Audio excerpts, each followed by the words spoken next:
ол хадисте де басқа риуаятта сондай ақ түйенің шағылыстыруын сатудан тыйым салды дегенді қосты дейді.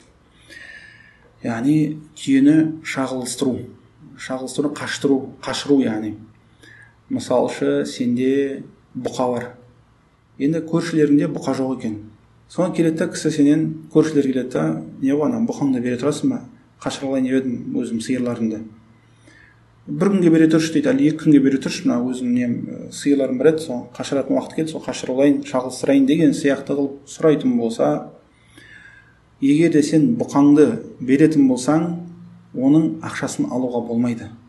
Яғни мен саған 1 күнге берем, 5.000 теңге қоясың, 2 күнге ол 10.000 теңге деген ставка қоюға болмайды. Неге? Өйткені пайғамбарымыз саллаллаху алейхи уассалам түйенің шағылыстыруын сатудан тыйым салды. Келесі хадис, ол келесі хадисті оқып жүрейін. 14-ші хадис, бана оқыған 13-ші хадис.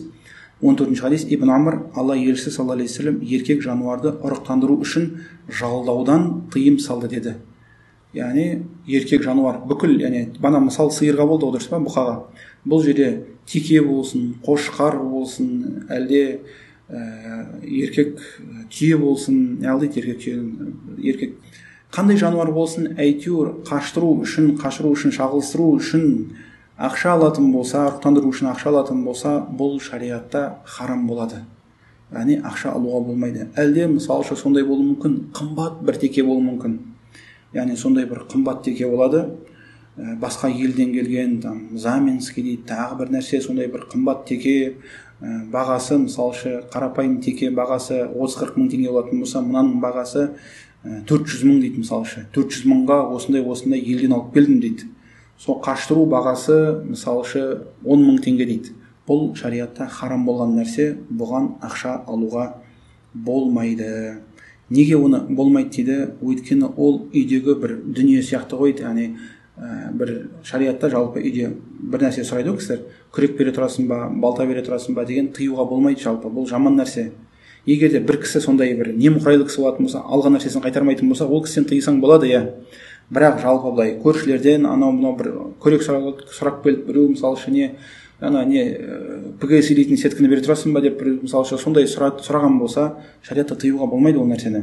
Аллах тағала Құранда айтты ғой, "Уямнаунал маун" дейді. Аллах тағала бағандай жамандап келгенде, кәфірлерді сондай жамандап келгенде, "Араайталлази юказзибу биддин" деген сон аяттың соңында не дейді? "Уямнаунал маун" дейді. Сондай-ақ олар дейді, яғни сол кәфірлер үйдегі уақ нәрселерді тыяды дейді. Бағандай балта сұрап келетін, жоқ, балтаны кеше беріп жүрдім мысалы үшін. Күрек бере тұрасың, күректің сабылсам қалды. Яғни ПГС-тің несін сетка илейтінді бере тұрасың ба? Сол кеше көрші алып келеді, соны что-то әлі келмей жатыр.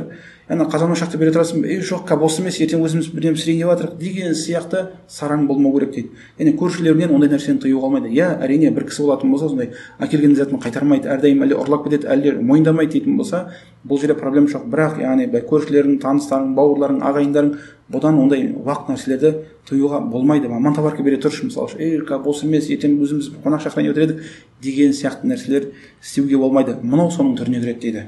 Өйткені бұл яғни сиыр, яғни бүгін қосылады мысалы сенің сиырымен, яғни сосын ертең қайтып оның несі ұраға орнына келеді, дұрыс па?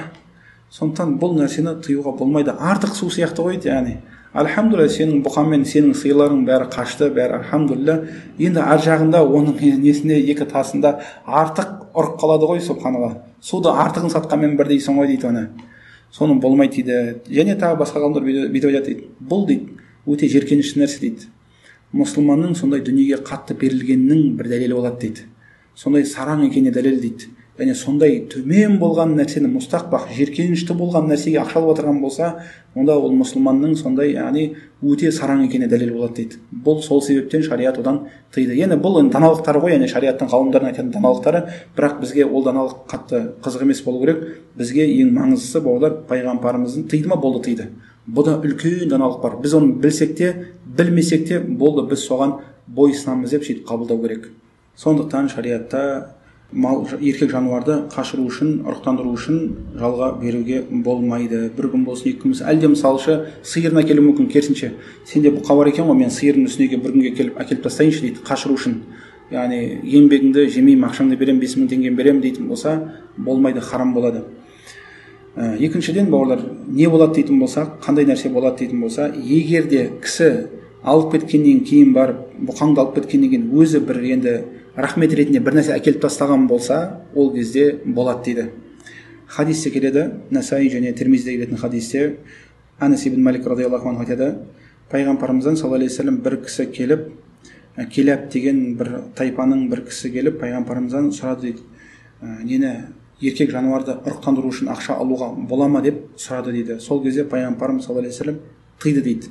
Сол кезде сахаба сұрады, я Расулалла, біз дейді өзіміз еркек жануарларымызды береміз ғой дейді кісілерге, қаштыру үшін бағандай шағылыстыру үшін береміз дейді. Сол кезде рахмет ретінде бір нәрсе әкеліп береді дейді, подарка бір нәрсе беріп жібереді дейді, карамы. Сол бола ма дегенде пайғамбарымыз саллаллаху алейхи вассалам, иә, проблема жоқ, болады деген. Сондықтан яғни бір кісі саған өзі рахмет ретінде бір нәрсе әкелген болса, алуға болады, бірақ ставка қоюға болмайды. Әлде андай нәрсе істеуге болмайды. Мысалы үшін бәріне бересің, неге? Өйткені бәрі саған подарка келеді. Бірақ бір кісі бар, ол подарка келмейді, соған бермейсің. Неге мен қазір бос емес, өздері қазір ауырып қалды, ол өзі қазір бұқам өзім ауырып жатыр, осындай қазір оған бүйтіп жатырмын, сөйтіп жатырмын деген нәрсені істеуге болмайды. Өйткені Аллах Тағала сенің жүрегіңді біледі. Яғни сен онда бір нәрсе дәметіп тұрсың ғой, яғни ақша қалап тұрсың.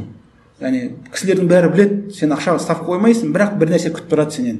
Онда сол сатқанмен бірдей ғой. Сондықтан яғни берсең бер, бірақ ақша алма, ставка қойма, бірнеме дәметпе.